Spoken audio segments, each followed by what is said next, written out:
L'histoire n'est pas une science exacte. Elle n'est jamais gravée dans le marbre.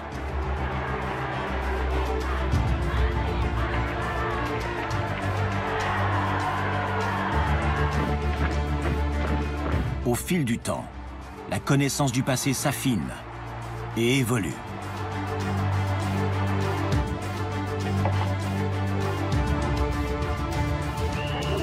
Mais les idées reçues ont la peau dure et les a priori restent tenaces.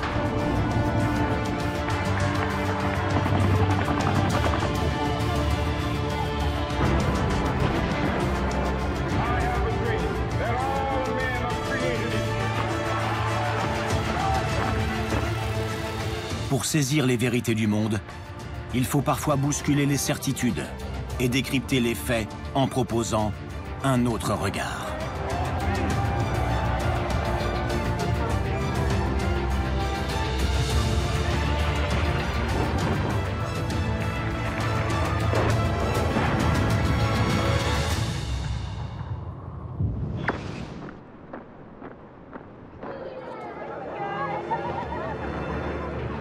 La postérité a fait du nazisme une affaire strictement allemande.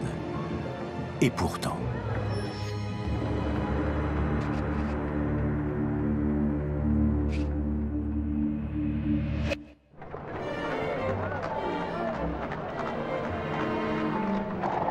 Octobre 1907.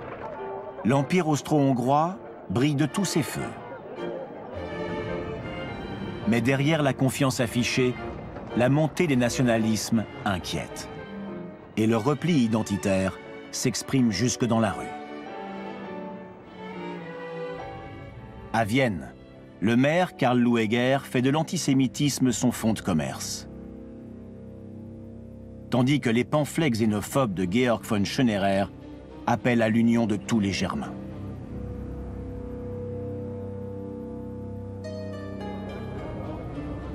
Une génération de jeunes Autrichiens s'imprègne des idées du moment.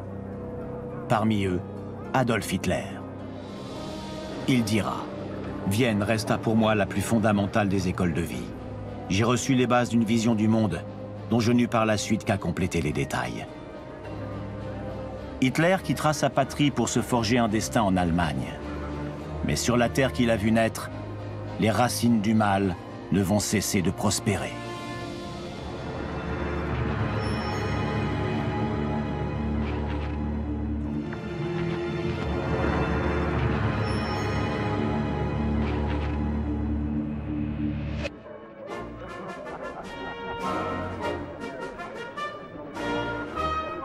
Le 11 novembre 1918, la Première Guerre mondiale s'achève enfin.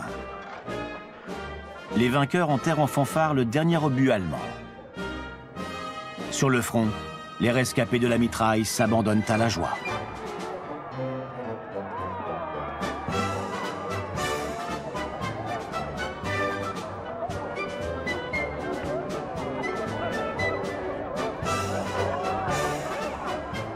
Après 4 années de combats meurtriers, l'heure est à la liesse.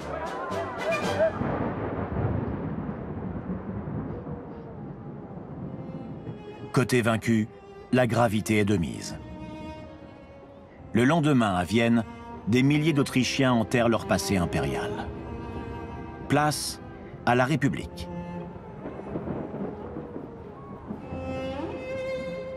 Balayée par la défaite, la monarchie danubienne s'est effondrée. Accablé, le célèbre écrivain Arthur Schnitzler confesse « Une journée historique vient de s'achever, mais vue de près, elle n'a rien de glorieux. »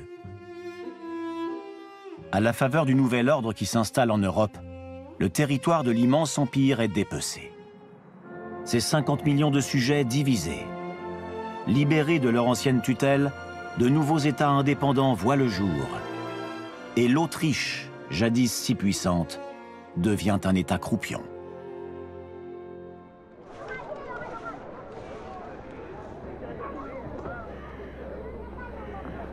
Privée de ses anciennes terres et de ses industries, la jeune République peine à nourrir la population. Rationnés, les Autrichiens ont faim et froid. Pour se chauffer, les Viennois en sont réduits à ramasser du bois en forêt, quitte à le rapporter en tramway. Fataliste, le député Otto Bauer déclare « Un pays qui, comme nous, n'a pas de charbon, qui n'arrive pas à nourrir sa propre population, n'a aucune chance de rester indépendant. »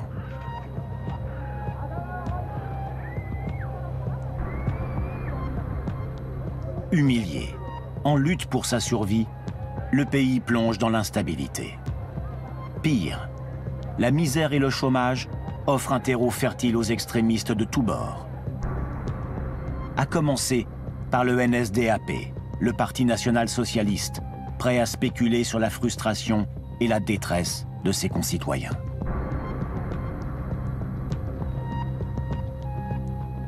Fondé en 1920, dans le sillage de son grand frère allemand, ses rangs ne cessent de s'étoffer. 10 ans plus tard, ils sont des milliers à se rassembler sous les plis de la croix gammée. Leur programme tient en un slogan: unir toutes les terres peuplées d'Allemands dans une seule et même nation. Wir Deutsche der Ostmark hier, wir werden heimgefunden haben ins heilige dritte Deutsche Reich.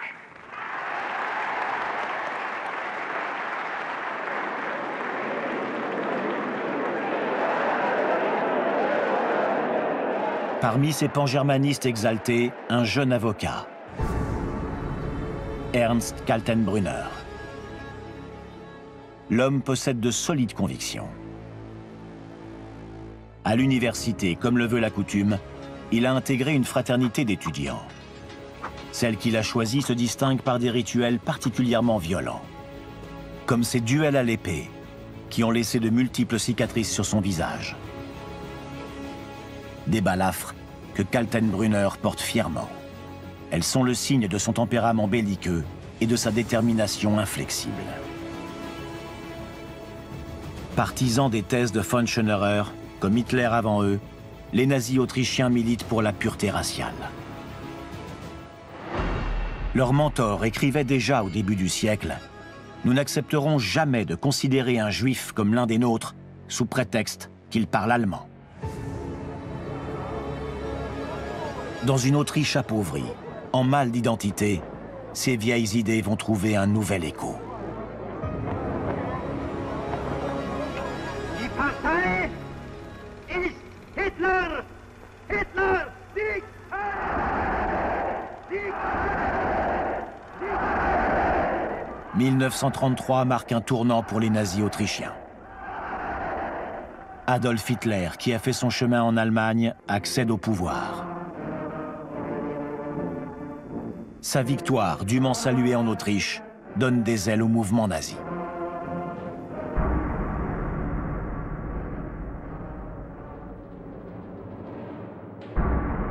À l'université de Vienne, ces militants bloquent l'accès aux étudiants juifs. Pour éviter les passages à tabac, certains s'enfuient par les fenêtres.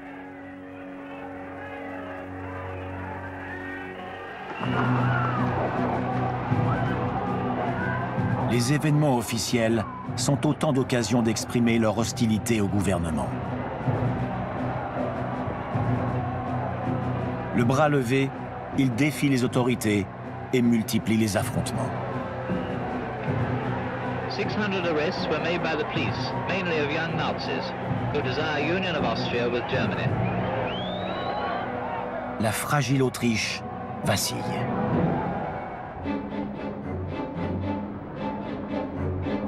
C'est alors qu'un petit homme à l'allure insignifiante est propulsé à la tête du pays, Engelbert Dollfuss. Il va se révéler implacable. Et pour rétablir l'ordre, il met fin à la démocratie.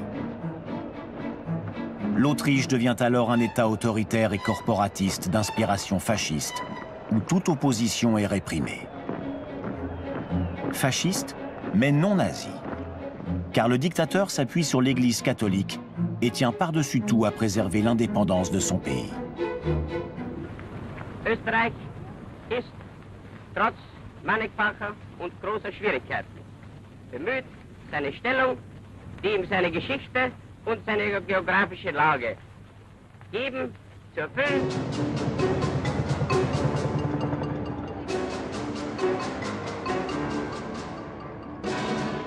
Dès juillet 1933, le Parti national-socialiste est interdit. Du jour au lendemain, les nazis autrichiens basculent dans la clandestinité. Qu'importe, ils resserrent les rangs et le clament sur leurs affiches.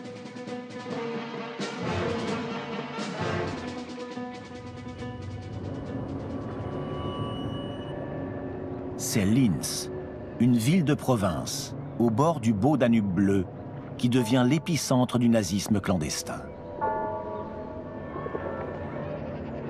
Hitler y a passé une partie de sa jeunesse. Il y compte de nombreux admirateurs.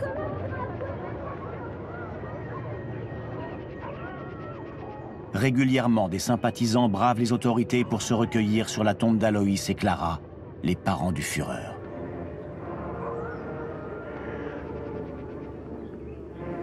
À l'unisson, des restaurateurs ouvrent grand leurs portes pour accueillir les réunions secrètes du mouvement. C'est là qu'Ernst Kaltenbrunner s'impose comme le chef de la filière brune autrichienne.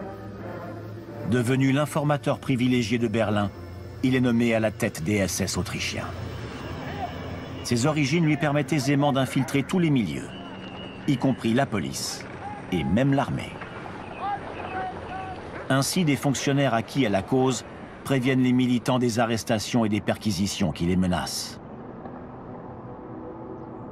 Les saisies de matériel démontrent leurs intentions terroristes.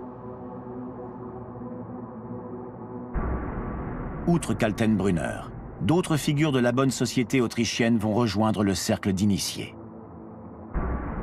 À l'image d'Arthur Seyss-Inquart, un avocat viennois, ou d'Adolf Eichmann, un comptable d'origine allemande, fils d'industriel. Issus des milieux aisés, ces trois hommes n'ont rien de marginaux. Ils n'ont embrassé la doctrine nazie ni par frustration sociale, ni par naïveté, mais par idéal.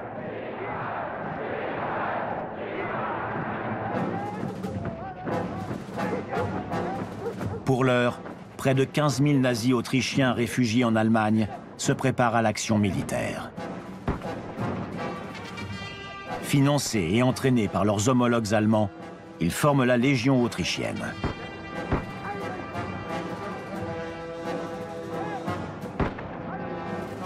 Tous portent avec fierté sur leur casquette le bleuet, emblème des militants réduits à la clandestinité.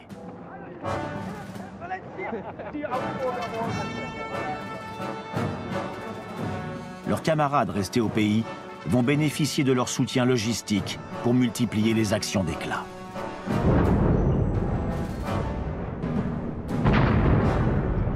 Le train D parti de la gare de l'Ouest viennoise a déraillé par le fait que des saboteurs ont écarté une éclisse longue de 15 mètres du côté gauche du rail.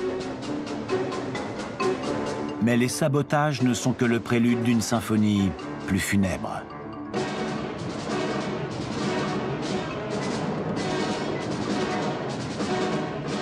Le 25 juillet 1934, un commando déterminé investit la capitale. Son objectif ? Renverser le pouvoir. Après avoir dévasté les locaux de la radio d'État, il s'attaque à la chancellerie. Gleichzeitig war ein anderer, größerer Trupp bis in das Arbeitszimmer des Bundeskanzlers gelangt und hat in ihm, der wehrlos und waffenlos den Eindringlingen gegenüberstand, durch 2 Schüsse niedergestreckt. Le règne du chancelier Dollfuss prend fin. Mais la tentative de coup d'État se solde par un échec.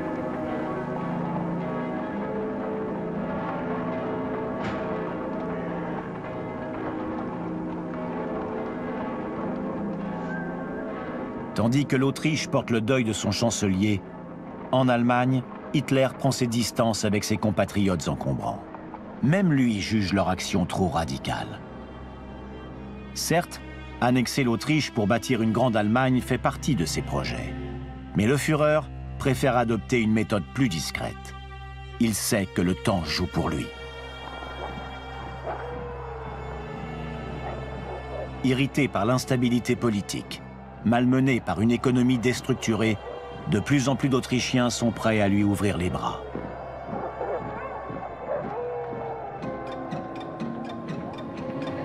Quatre ans plus tard, le 12 février 1938, Kurt Schuschnigg, le successeur de Dollfuss, est convoqué à Berchtesgaden.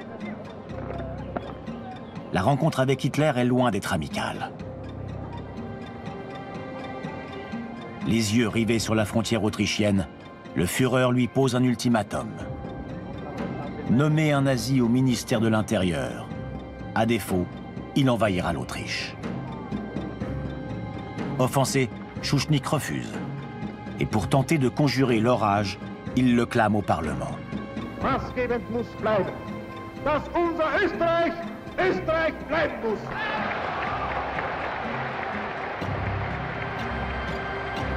Nicht in den Tod! Rot, weiß,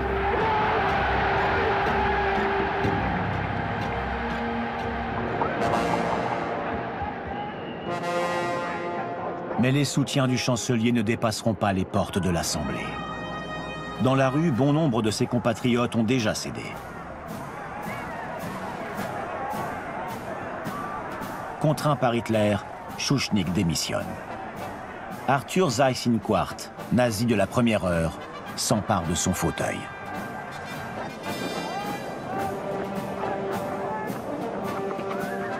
Le lendemain, le 12 mars 1938, les troupes de la Wehrmacht déferlent en Autriche, sans tirer un coup de feu. Jamais une armée d'occupation n'a été accueillie avec tant de ferveur.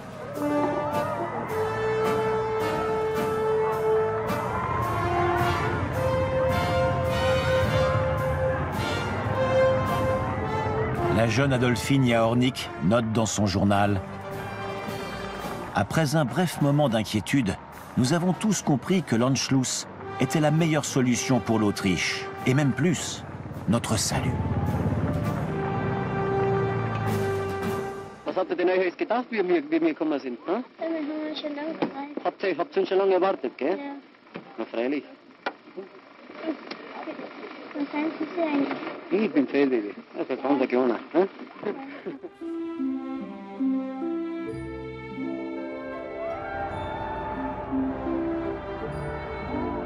Après les hommes de troupe, c'est au tour d'Hitler de prendre le pouls de la population. Première étape de son périple, Linz, sa ville de jeunesse.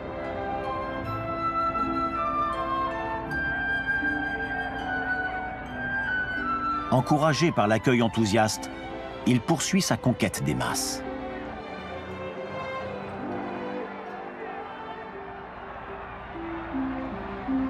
À Vienne, des centaines de milliers d'habitants sont venus acclamer leur Führer. Ils sont pressés de devenir allemands.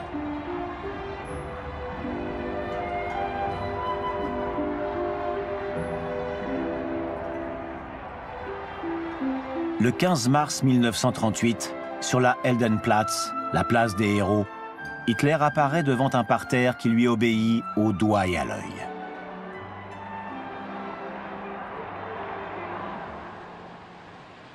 Deutsche Männer und Frauen, ich proklamiere nunmehr für dieses Land seine neue Mission. Die älteste Ostmark des deutschen Volkes soll von jetzt ab das jüngste Bollwerk der deutschen Nation und damit des Deutschen Reiches sein.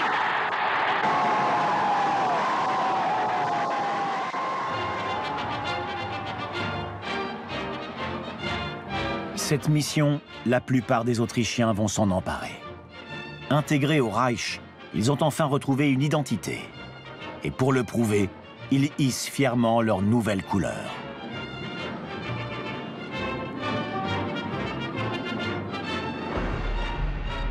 Konrad Lorenz, un biologiste viennois, écrit à un collègue allemand « Vous n'avez pas idée de l'enthousiasme qui règne ici. Je crois que nous, les Autrichiens, nous sommes les nationaux socialistes les plus fervents et les plus convaincus de tous. » Un référendum est organisé en grande pompe pour légaliser l'annexion. Tous les habitants du Grand Reich sont invités à plébisciter leur nouvelle unité. Avec plus de 99%, le oui l'emporte.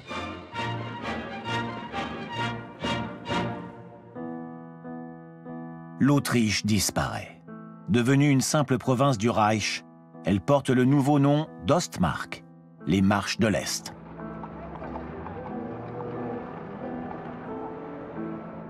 Ces fonctionnaires prêtent désormais serment à Adolf Hitler.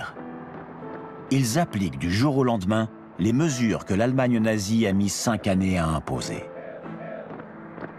Leur priorité ? Réduire au silence les opposants par la terreur. En ligne de mire, les sociodémocrates, les communistes, les syndicalistes, puis les conservateurs et les catholiques. À la tête de la SS autrichienne, Ernst Kaltenbrunner conduit la manœuvre. Récompensé pour sa fidélité, il prend rapidement la direction de tous les organes de sécurité. Après des années de combats clandestins, il peut enfin laisser libre cours à ses desseins en pleine lumière. Rien qu'à Vienne, la seule Gestapo arrête 20 000 personnes en moins de 10 mois. Certaines finissent sur les listes de déportation, direction les camps de concentration du Reich. Le premier transport de prisonniers autrichiens pour Dachau, près de Munich, a lieu 15 jours seulement après l'annexion.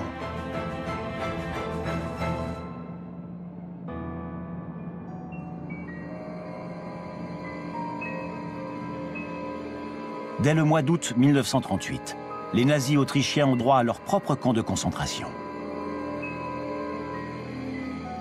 Construit sur une carrière de granit non loin de Linz, Mauthausen répond aux exigences des SS.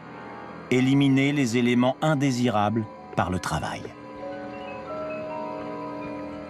Un rescapé témoigne. J'étais en enfer. Il y avait ceux qui devaient extraire la pierre et ceux qui portaient des blocs de 50 kilos, en montant un terrible escalier de 186 marches, l'escalier de la mort.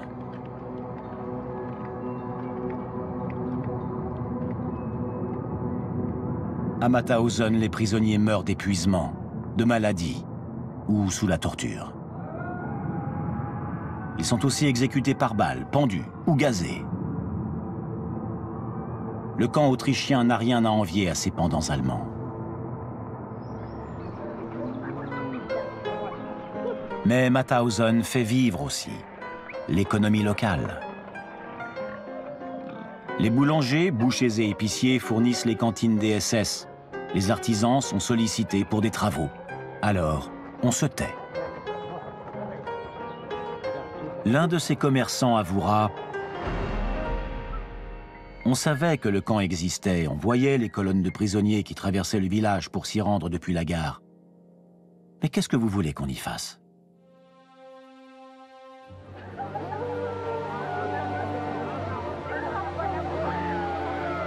Élèves zélés, les Autrichiens ne se contentent pas de cautionner les méthodes meurtrières du régime.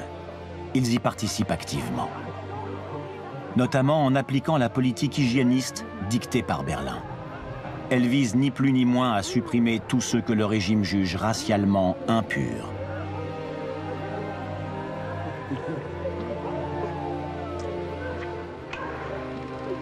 Des films de propagande dénoncent les frais qu'engendrent les soins prodigués aux handicapés physiques et mentaux.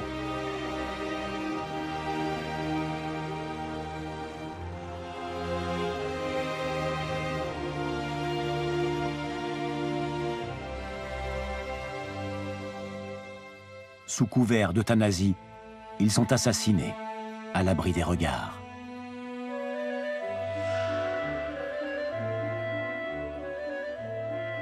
En Autriche, le pittoresque château de Hartheim, près de Linz, est aménagé en centre de mise à mort. Les bourreaux utilisent le monoxyde de carbone dans les premières chambres à gaz de l'histoire. Médecins, infirmières, cuisiniers, la majorité du personnel est originaire de la région et chacun accomplit sa tâche dans une atmosphère de franche camaraderie. À l'image du chauffeur de bus, Walter Milch, qui achemine les victimes. À Hartheim, nous entrions par le portail. Les bus étaient déchargés, puis nous ressortions et nous prenions un casse-croûte à la cuisine.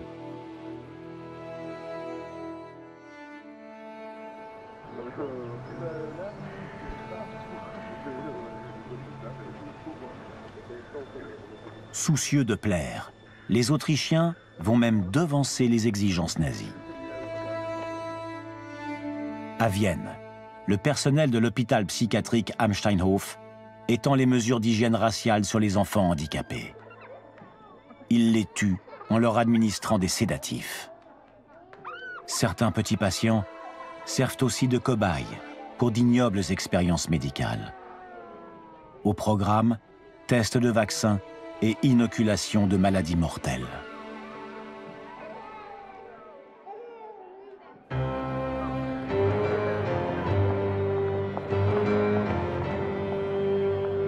Mais c'est surtout dans le traitement réservé à sa population juive que l'Autriche va se distinguer. Le jour même de l'Anschluss, l'antisémitisme se déchaîne, sans avoir reçu le moindre ordre de Berlin.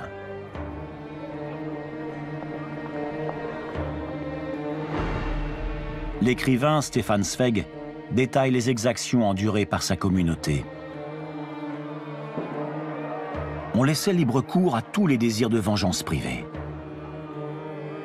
Des professeurs d'université étaient forcés de frotter de leurs mains nues le pavé des rues. De pieux vieillards juifs étaient traînés au temple et contraints par de jeunes braillards à faire des génuflexions et à crier « Heil Hitler ». Mais humilier les Juifs ne suffit pas.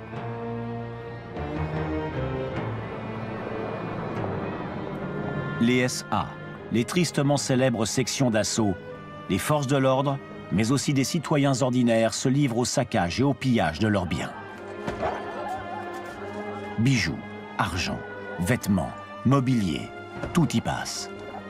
Une jeune Autrichienne constate avec satisfaction « Ceux qui se trouvaient tout en haut avant sont maintenant tout en bas. »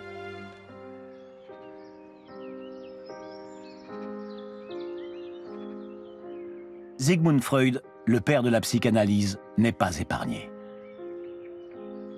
Des hordes nazis s'introduisent dans son domicile, confisquent les passeports de sa famille et vident son coffre-fort. Anna, sa fille, est emmenée par la Gestapo et interrogée toute une nuit. La famille parvient à s'exiler à Londres, où Sigmund Freud meurt 1 an plus tard, le cœur brisé. Comme lui, des milliers de Juifs viennois voient leurs biens confisqués et redistribués aux bons Autrichiens.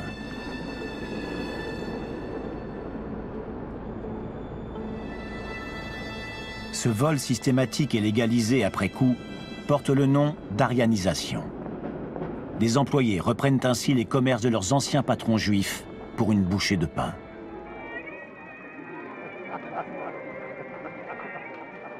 Dans leurs appartements, de nouveaux propriétaires s'installent. Ils n'ont plus qu'à changer le décor.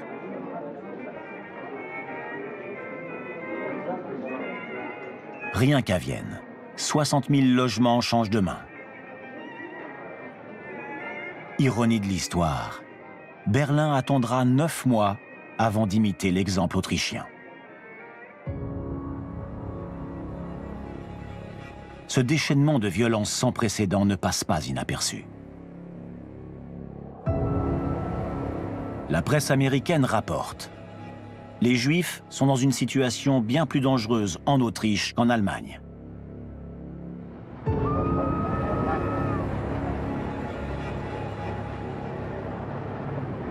Le fanatisme autrichien inspire Berlin. Dès mars 1938, un commando d'intervention est envoyé à Vienne. À sa tête, Adolf Eichmann, nazi autrichien de la première heure. Sa besogne, débarrasser la ville de sa population sémite. Une obsession du Führer depuis ses plus jeunes années. Il écrit dans Mein Kampf: J'étais révulsé par le conglomérat de races affiché par la capitale de l'Empire. La mégalopole me faisait l'effet d'être l'incarnation de la souillure du sang.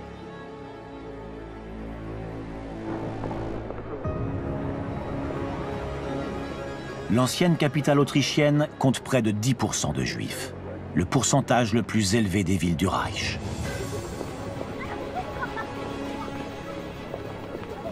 La méthode instaurée par Eichmann passe par l'émigration forcée. Il installe ses quartiers dans le somptueux palais Rothschild, une spoliation de plus. Son système est ingénieux et cruel à la fois. Les Juifs sont obligés d'acheter au prix fort des autorisations d'émigrer. Les plus fortunés doivent financer l'expulsion des moins nantis. Comble du cynisme, Eichmann contraint les représentants de la communauté à collaborer avec ses lieutenants.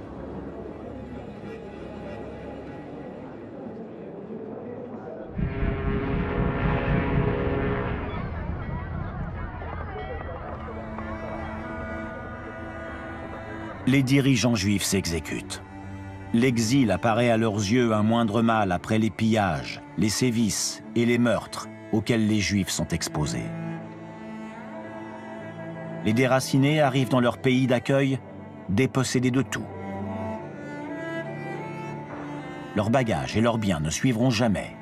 Stockés dans des entrepôts en Autriche, ils ont déjà été vendus par la Gestapo.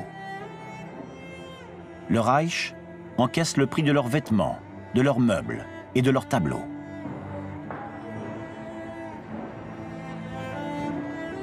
Nazi et fier de l'être, l'Autriche est devenue le laboratoire des politiques anti-juives du régime.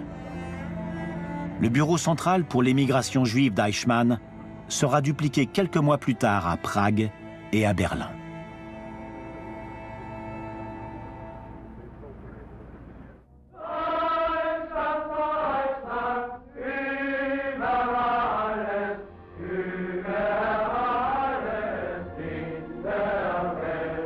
Toutes les couches de la société adoptent sans sourciller la politique antisémite du nouveau régime. Et s'il y eut des tentatives pour aider les victimes, elles furent le fait d'individus isolés.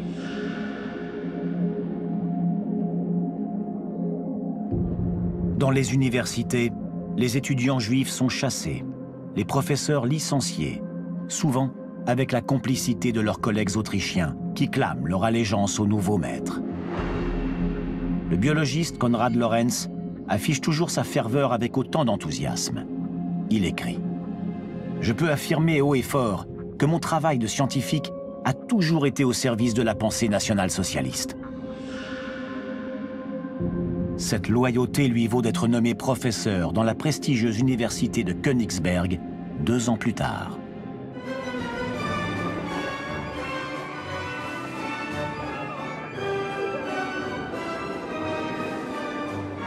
Le monde de la culture n'est pas en reste. Au prestigieux opéra de Vienne, où officiait jadis le juif Gustav Mahler, l'élite viennoise valse désormais sous la croix gammée.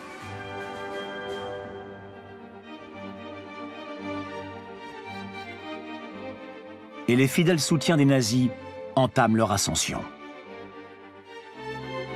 Comme le chef d'orchestre Herbert von Karajan, détenteur d'une carte du parti dès 1933. Pan-germaniste depuis sa jeunesse, il a dénoncé l'enjuivement de la Volksoper, l'opéra populaire viennois. Hermann Göring le fait venir à la Philharmonie de Berlin.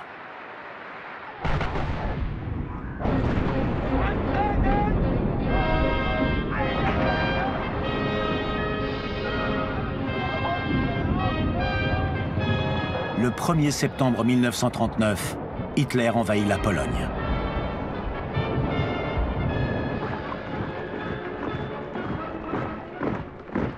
Le Führer caresse le projet d'y implanter une réserve pour les Juifs chassés du Grand Reich.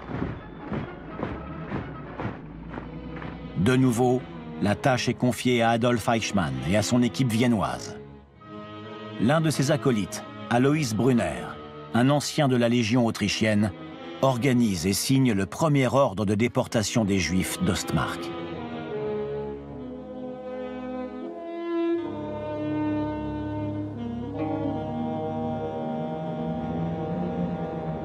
Destination Nisko, une petite ville polonaise, non loin de Lublin, choisie par Eichmann pour abriter la réserve.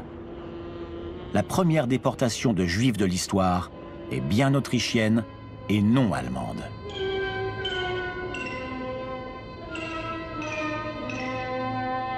Berlin n'expédiera ses premiers convois que 2 ans plus tard. L'élève a surpassé le maître.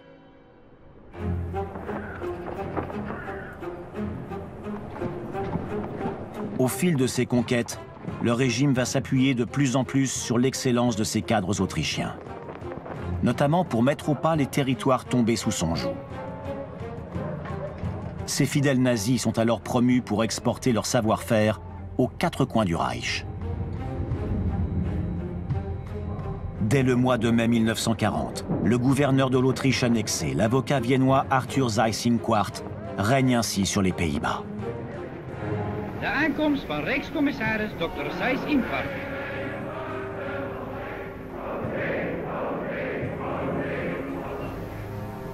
Niederländische Nationalsozialisten, vor allem für mich selbst, ist es eine große Freude und Genugtuung, dass die niederländischen Nationalsozialisten entscheidende Bedeutung gewonnen haben.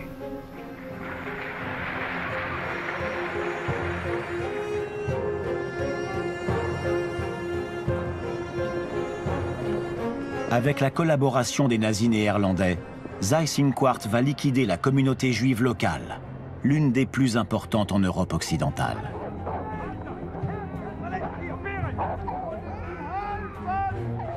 Dans son sillage, de nombreux fonctionnaires autrichiens. La famille d'Anne Frank est arrêtée par l'un d'entre eux, le policier viennois Karl Silberbauer.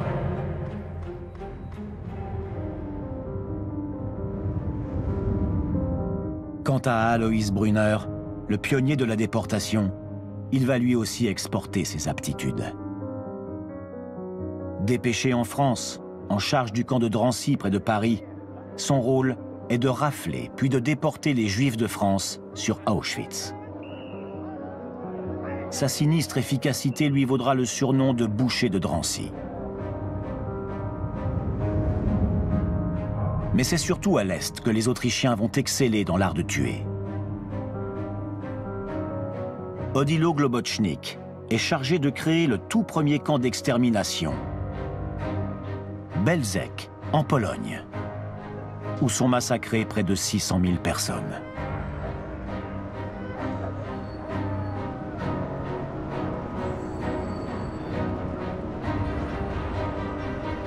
Obéissant et sans scrupules, Globocnik se charge aussi de liquider des ghettos juifs polonais.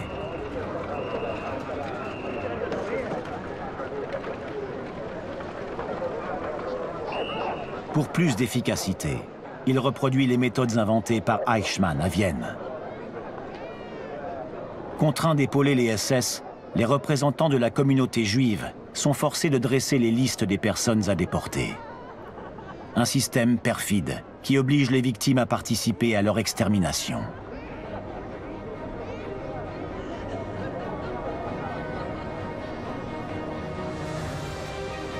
Dans les camps de la mort, les gardes autrichiens sont aussi nombreux à sévir. Le régime mise sur leur connaissance des peuples slaves, acquises du temps de la monarchie austro-hongroise, mais surtout sur la haine qu'il voue à ceux qu'il considère comme des sous-hommes. À Treblinka et Sobibor, les commandants Irmfried Eberl et Franz Stangl envoient des centaines de milliers de personnes dans les chambres à gaz.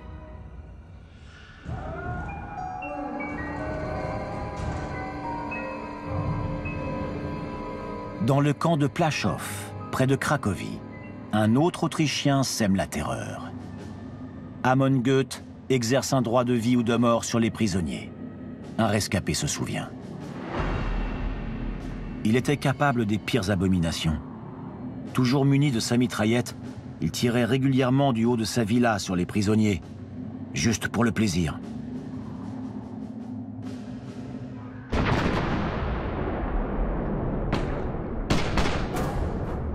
Le 29 mai 1942, à Prague, un attentat fomenté par la résistance tchèque vise Reinhard Heydrich, le responsable de la solution finale.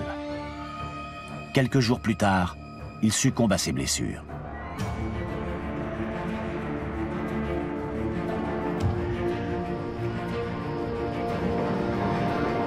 Le corps du général Heydrich est transféré à Berlin.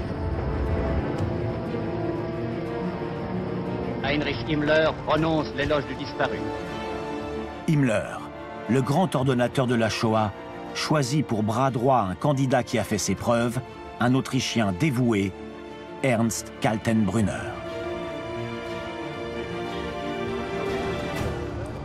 À Berlin, le choix d'un provincial pour un poste aussi sensible surprend. Mais Hitler approuve. Non seulement fait-il confiance à son compatriote, mais il connaît ses états de service. Himmler dira lors de l'intronisation de son second « C'est toujours une bonne école d'avoir travaillé dans l'illégalité. L'époque où vous avez été mis à l'épreuve a été votre meilleure école de vie. »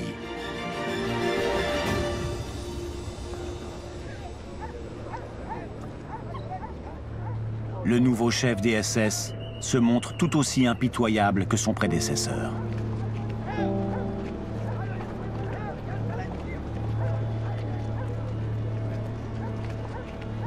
Aux Pays-Bas, il conteste la décision des autorités locales d'exclure les Juifs séfarades de la déportation. Il écrit dans un télégramme: « Il n'y a pas de doute sur le fait que les Juifs séfarades sont aussi des Juifs d'un point de vue racial. »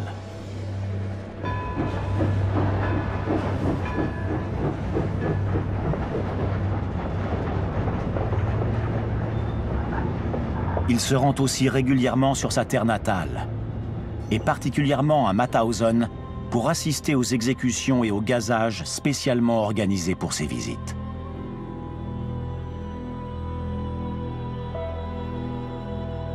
Kaltenbrunner est alors au sommet de sa carrière. Après Himmler, l'homme le plus puissant de l'appareil de répression et d'extermination nazi est autrichien.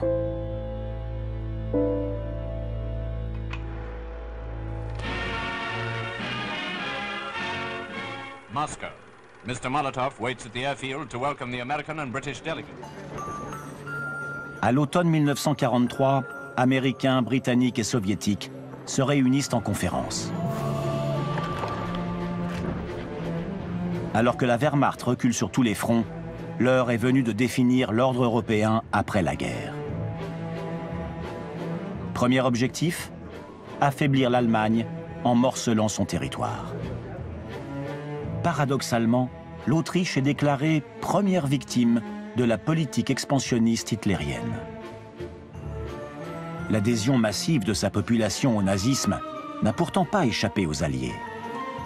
Mais Staline et Churchill tiennent compte de la répression féroce contre l'opposition autrichienne et espèrent que cette déclaration encouragera ses habitants à résister. Ils vont vite déchanter.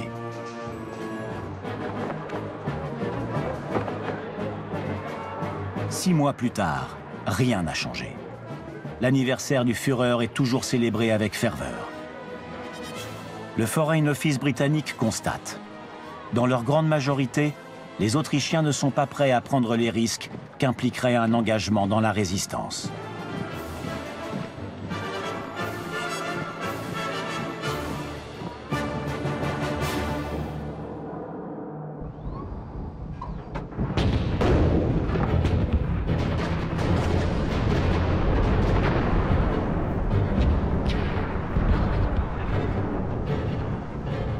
Le 6 juin 1944, les Alliés débarquent en Normandie. La fin du Troisième Reich n'est plus qu'une question de temps. Au fil des semaines, les troupes allemandes refluent à l'est comme à l'ouest. Même les plus acharnés comprennent que la situation est désespérée. Tous, sauf quelques irréductibles, dont Alois Brunner. Le boucher de Drancy est déterminé à achever sa mission. Malgré la pénurie de trains réquisitionnés pour rapatrier les troupes, il s'acharne à organiser un dernier convoi vers les camps de la mort. Fin juillet 1944, plus de 1300 Juifs de France sont déportés à Auschwitz. Parmi eux, 324 enfants et nourrissons, raflés à la dernière minute dans les orphelinats.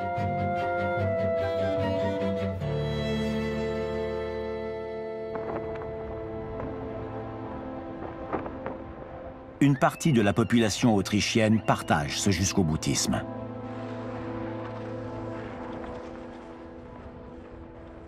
À Mauthausen, en février 1945, alors que les Autrichiens profitent de la neige, 500 prisonniers soviétiques parviennent à s'échapper du camp de concentration. Le lendemain, les SS sillonnent les environs pour demander aux habitants de traquer les fugitifs. Sans hésiter, les Autrichiens de la région s'engagent dans une chasse à l'homme cyniquement appelée la chasse aux lapins.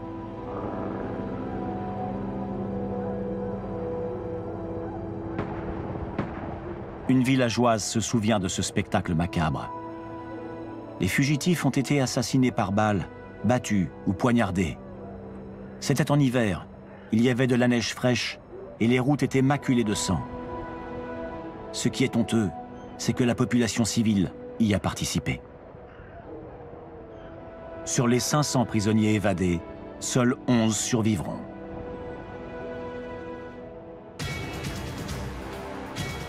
Pendant ce temps, à Berlin, Ernst Kaltenbrunner persiste à traquer tous ceux qui osent douter de la victoire finale.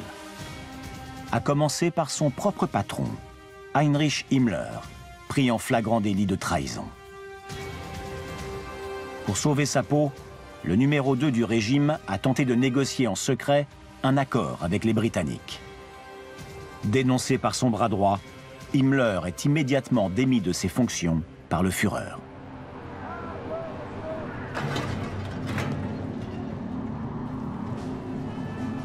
Un mois plus tard, les troupes de l'armée rouge libèrent Vienne. Dans les rues de la capitale autrichienne, la valse fait son retour.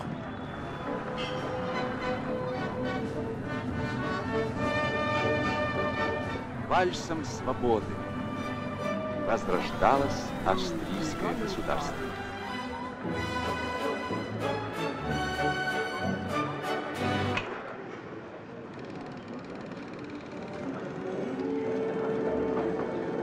Au procès de Nuremberg, seuls 2 Autrichiens figurent au banc des accusés.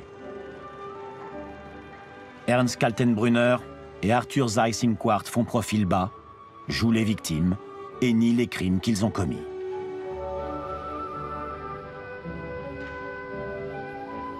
Ich bekenne mich nicht schuldig. Ils sont condamnés à mort et exécutés en octobre 1946.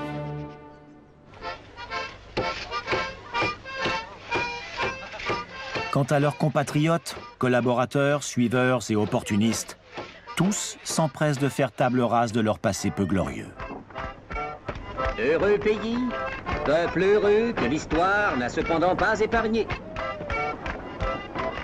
Auréolé du statut de première victime de l'agression hitlérienne, le pays se construit une image sympathique, joyeuse et surtout innocente.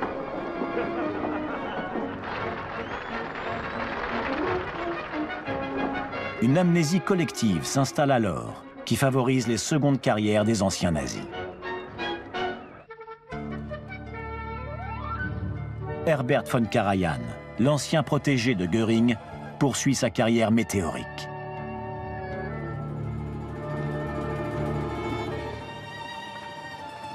En 1973, le biologiste Konrad Lorenz reçoit le prix Nobel de médecine pour ses recherches menées sous la croix gammée.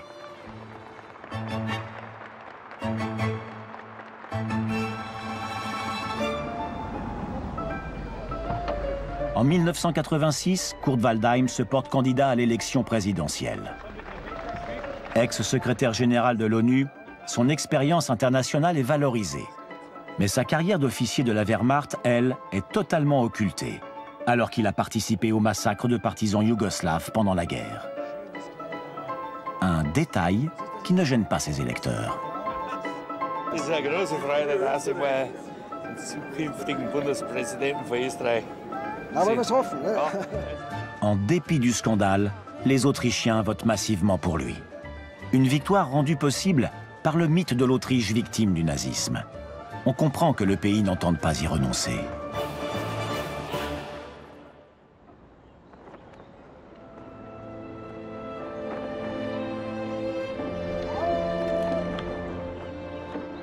Il faut attendre 1993 pour qu'un chancelier autrichien se rende en visite officielle en Israël.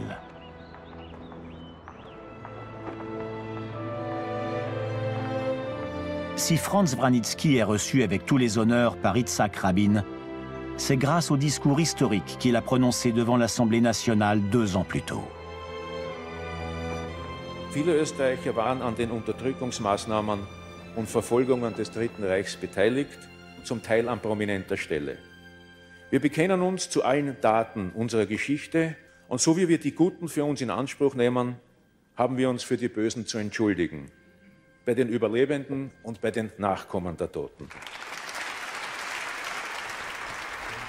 Des excuses tardives mais nécessaires après un demi-siècle de déni.